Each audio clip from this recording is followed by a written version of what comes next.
Well, hello and welcome to News Centre. I am Ashmit Kumar. A law passed by the Karnataka government has sparked fears of double taxation while raising questions on the practicality of the move. The Karnataka Assembly has given a nod to a bill that proposes to impose a cess of up to 2% on movie tickets and revenue of TV channels and OTT subscriptions. Now, the companies will have to pay the cess by the 9th of every month. The proceeds are intended to be used for the welfare of cine and cultural activists in the state. Now, while levying the cess on cinema halls is a prerogative of the state, it remains unclear how the state will go about cess collection from OTT platforms as well as TV channels whose reach is not restricted to a particular state. Now, this raises multiple questions. Number one, is this a case of territorial overreach in terms of jurisdiction? And also broadcasting, is that a union subject? Does it fall within the domain of the state? How do we look at this exercise in terms of trying to levy a cess as far as the Karnataka government is concerned? Joining us now to help us decode this latest law that has been passed by Karnataka and what the implications are, we have with us Kamal Gianchandani, the president of Multiplex Association of India. Also with us is Sneha Jain, partner at Saikrishna and Associates. And also joining us is Mr. Divyesh Lapsiwala, partner at EY India. Gentlemen, Ms. Jain, thank you so much for taking our time. Mr. Gianchandani, let me come to you first.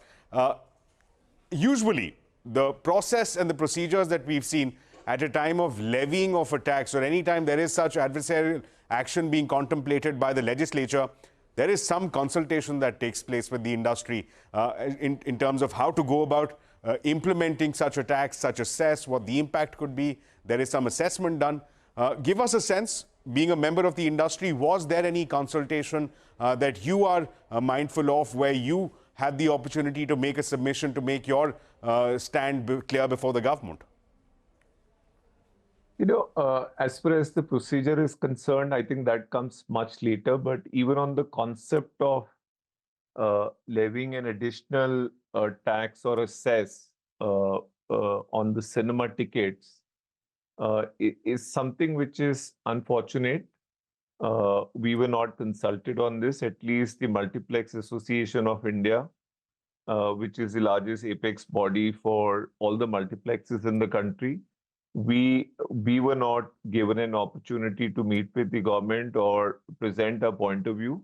We've in fact, after we got to know about this move by the government through the media reports, we've sent out a representation to the Honorable Chief Minister as well as the Honorable Deputy CM. We are hoping we'll get a personal audience in which we can discuss this matter in detail.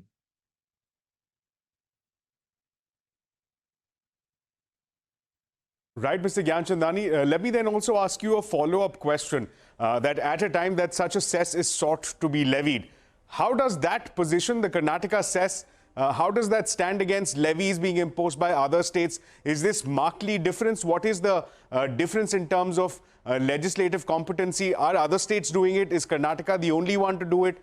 Give us a picture. Well, out of the 28 states, Karnataka is the only state which has come out with this cess. There are two other states which have a different tax, which is known as local body entertainment tax, which is in addition to GST. This is applicable in the state of Kerala and the state of Tamil Nadu.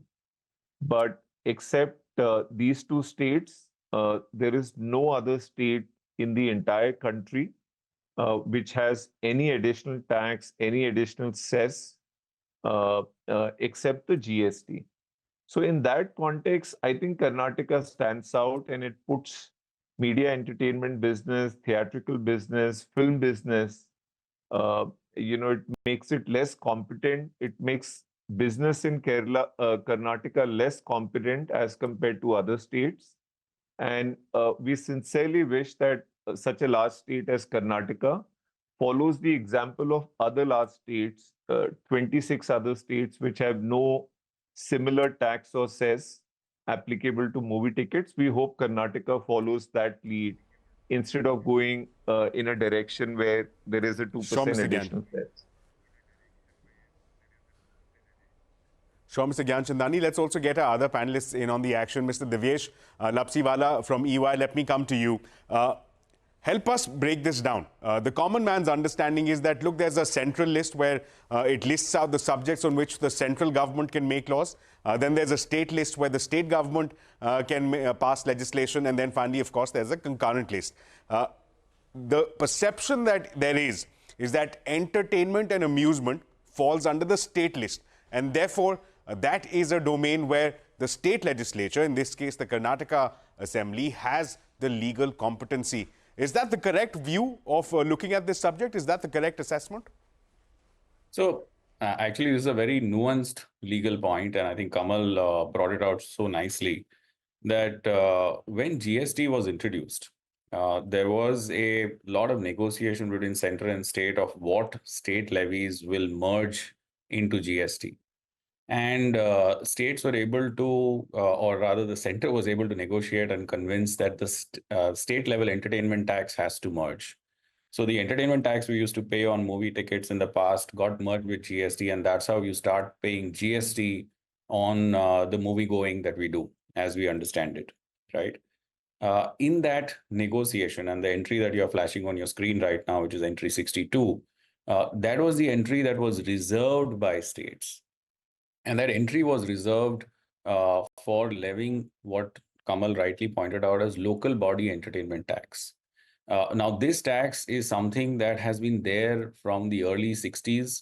And the justification states gave at that time was that this is a very local area bound levy. It doesn't apply in all the local areas in the state. We need to levy this to augment the collection of municipalities and districts. And therefore, we want to continue to implement them. Now, juxtapose that with what we have as a bill, and a couple of interesting things quickly. First is that the Labor Ministry has presented this bill, whereas possibly this is the entry 62 local body entertainment tax. And second point very quickly is that if it is a local body entertainment tax, it will have to be levied and collected by the local body, which could also be a panchayat. But here it appears that the state government is going to collect it. So I feel that there is still a few things that need to be ironed out before this will get enacted and will become law. It's interesting that you make that distinction. We were going through a copy of the bill that was considered and passed by the Legislative Assembly. There seems to be no mention of that the fact that the collection will happen at the panchayat or the municipal level. There is no indication to that end. So an interesting point that may come into play at a later date. Ms. Jain, let me also get your thoughts on the same question. Is the state of Karnataka legislatively competent to pass such a cess? Does it have the power, essentially, to levy this cess as far as entertainment and amusement is concerned on cinemas, on TV channels, on OTT players? Thank you, Ashmit. So I'll address this in this way. This is not the first time a cess like this is being levied, as Kamal rightly pointed out, though in a different context. There was a cess levied by the state of Kerala back in 2013. And at that time, the Kerala High Court held it that the state did have competence to legislate on a subject like this. Those appeals and challenges are still pending. So I would say that, yes, potentially the state does have legislative competence, but I'll only add that we also have to look at the purpose of the act, which is social security. Now, social security actually falls under concurrent list, which is both the state and the central competence.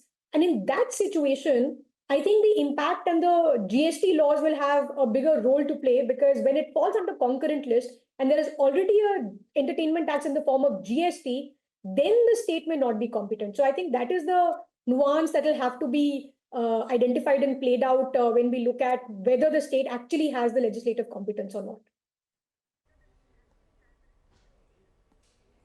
Interesting. In fact, let me take that across to Mr. Gianchand as well, Mr. Gianchandani. Mr. Gianchandani, the point being made is that at the time of the introduction of GST, there appears to have been a federal stroke social contract between the states and the center that, look, there is an entertainment tax, but that it will be subsumed by the GST. Is this in breach of that federal slash social contract? Is this a situation where we could possibly make a case for double taxation. Is that something that is an argument that you will be putting across in your submissions? See, without getting into the taxation technicalities, uh, uh, as to whether states have the authority to implement this tax, levy this tax, I think it's fair to say that it definitely frustrates the GST model of one nation, one tax, because there would be now GST on the cess. So on the net ticket price, there'll be a levy of 2%. Let's say if they implement 2% maximum, which the media reports have spoken about, 2% cess, then the 18% GST would be calculated on the ticket price plus 2%. On that, there'll be a calculation of 18% GST. So therefore, there would be tax on tax, Sure. which defeats the whole purpose of GST.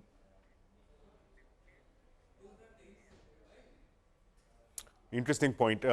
Mr. Lapsiwala, let me come to you also and let's get a word in as far as implementation is concerned. Now, as far as TV channels and OTT platforms are concerned, let's for a minute assume I'm an OTT by the name of Hotstar. I've generated revenue to the extent of, let's say, 100 crore rupees through advertisements. And the pitch that I've made to advertisers to come on board to advertise on my platform is that, look, I have a nationwide reach. How then, of this 100 crore rupees of advertisement revenue, will I attribute and will I allocate to Karnataka to be computed as a part of this 2% cess? How is it likely to be implemented? There are a lot of questions being asked. Yeah, fantastic question. And if we go down, so assuming that this is good law, assuming that they go ahead and assuming that they implement, right, Ashmit, in that scenario, if you go down the checklist of what they want to look at, the first item is cinema, which is standalone cinemas, easy to do. Then you have multiplexes, again, easy to do if they want to, because they are physically located. You have then cable operators, because they've talked about television channels. So cable operators are typically LCOs or local cable operators. So to an extent, it's easy to do because the value is being billed locally, captured locally.